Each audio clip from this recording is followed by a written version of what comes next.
Hey guys, my name is Sean King. My business is King Vitality Inc. I am a licensed athletic trainer. My situation before was like a standard trainer, but with a little bit different expertise. I do a lot of rehab and corrective exercises along with personal training, but I was doing 6 to 9 sessions a day and it just wasn't sustainable, right? I was getting burnt out. I wasn't able to provide income for my family when we went on vacations. So it was becoming a problem. Michael and I knew each other from actually the gym that I rent. And within a year span, we were going back and forth. And ultimately, I just kind of burned the boats and committed. And it was a great decision. Awesome. And other than, trading time for money piece, Sean, and, not being able to go on vacation and make money while you were away because of the situation of being in the gym, training clients, was there anything else in your life you were unable to do that you wish you could at that point because of the need to be at the gym while you were making money? Yeah, definitely not being able to touch as many people. I've only have 30 plus clients that I can treat in person. And,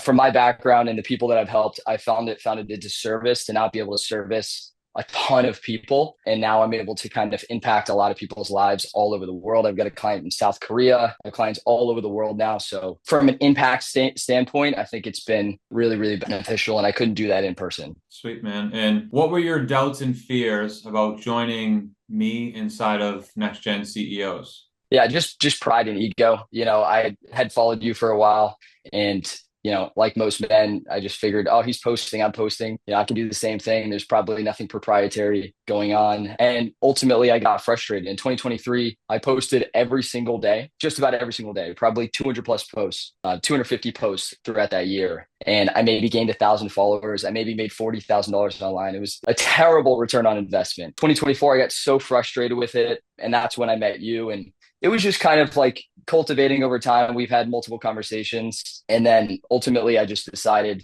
when I don't have kids, I don't have a ton of, liability here. So I might as well take the risk now. And that was that, man. We jumped in and it was a good 6 months. And over the 6 months, what were your results that you're proud of? What were your big breakthroughs and what did we achieve together? Yeah. So I think the biggest one was the 12K week that we talked about. It was generating a ton of leads, too many leads to service at one point in time where I had to hire a setter and a closer, which is great problems to have. Just understanding that, the KISS principle, keep it simple, stupid. It's not easy to do it online, but it is simple, right? And once you kind of figure out the structure and the flow of the things, it kind of becomes easy. Yeah, I mean, I think the biggest win was creating a machine that I can turn on at any moment, at any given time in my life.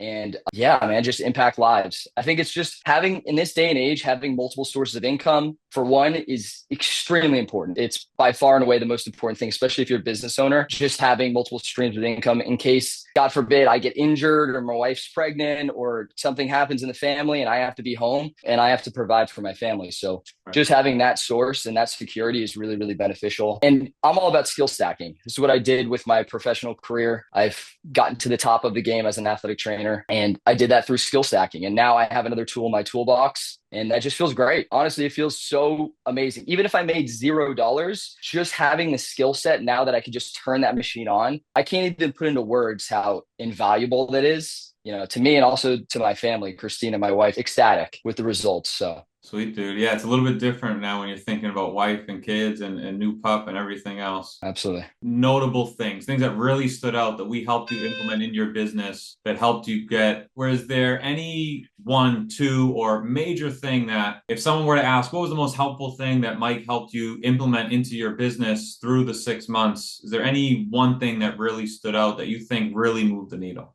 Yeah. Lead generation by far. I mean, I started my app in 2020 and I've run ads. I know funnels, I know top funnel, bottom funnel. I know the ideas and the structure of how the flow should be inside of a business. But again, I was not generating the same leads that I felt, my effort was putting towards. It was not getting good return. So lead generation by far was the greatest thing that I learned in this business. And also getting rid of that limiting belief, like just getting inside of the community and seeing the amount of people that are generating extraordinary wealth for them and their family has just been eye-opening. I mean, it's really eye-opening. They're all really talented professionals and it just made you understand that this thing is possible. right? And I think from the outside looking in, you think, oh, you got to have 100,000 followers, 300,000 followers, a million followers to generate any income. There's no point in even trying with 5,000 followers. Well, like I said, I did a $12,000 a week and I had 6,000 followers, right? And I have way too many leads to even service. So just like getting rid of that limiting belief has been really beneficial as well. That's a big breakthrough, the mental part that not a lot of people bring up. So I'm happy that you did. Lots of business coaches and gurus out there. Lots of people are skeptical because they've been burned by people that just don't know what they're talking about, right? And Yeah. so, what would you tell someone who's watching this right now? Maybe has been burned in the past, maybe hasn't, but overall is just skeptical about the whole online thing and whether or not next gen CEOs and working with me would be a good investment. What would you tell that person on the phone? Yeah. So two things. If you've been burned by another business coach, first and foremost, you don't want to go to the coach that is looking to scale to $1 million a month. All right. That person, at some point, you get diminishing returns. And even in my business,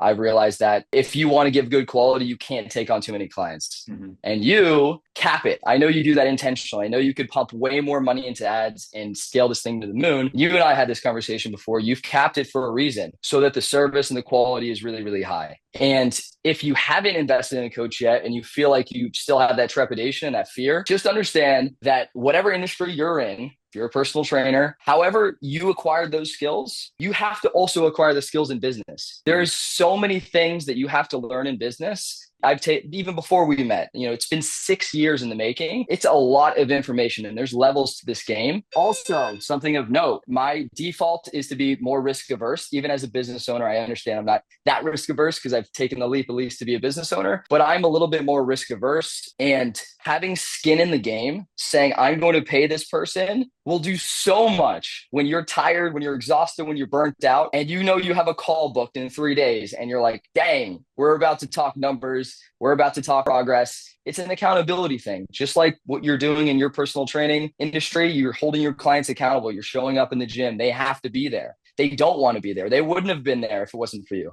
So that factors in as well. For sure. That's a good point about the accountability piece and having skin in the game. Cool, man. Any final thoughts or anything else you'd like to leave before we wrap up here? Yeah. In regards to being busy, because that was one of the limiting beliefs that we talked about in the call, even prior to that.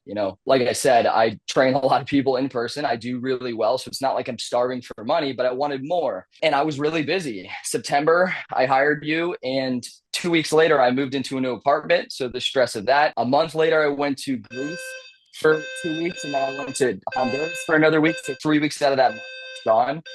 And then February was my wedding. And so all that goes up to it. I mean, all that to lead up to it, the investment that I put into that, the time commitment that I put into that. If I can do it, anybody can do it, because I'm doing 50, 60-hour weeks in person on top of all those things I just listed.